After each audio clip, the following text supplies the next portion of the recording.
দুর্গাপুর ইস্পাত কারখানায় ফের গ্যাস লিক, অসুস্থ 5 ইস্পাত কর্মী। ভর্তি করা হলো দুর্গাপুর ইস্পাত হাসপাতালে।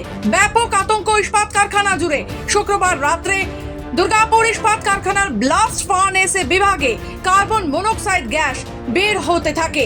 তীব্র ঝাঁঝে কর্মরত দুজন স্থায়ী শ্রমিক পরিমল মণ্ডল, সুনীল হাজরা ও 3 জন অস্থায়ী শ্রমিক বিকাশ কাপড়ি, টোটন খাওয়াস ও নূর আলম জামাদার অসুস্থ হয়ে পড়েন।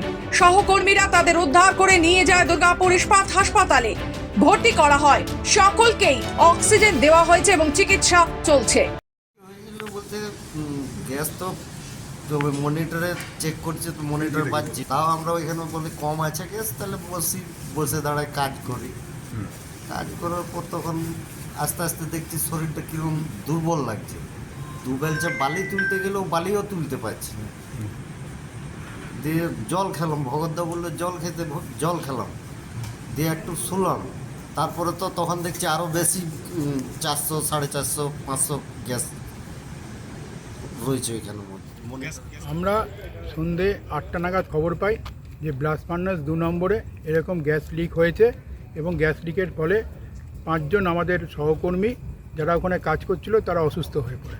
তার মধ্যে আমাদের 2 জন পার্মানেন্ট ওয়ার্কার এবং 3 জন কন্ট্রাক্টর লেবার ছিলেন।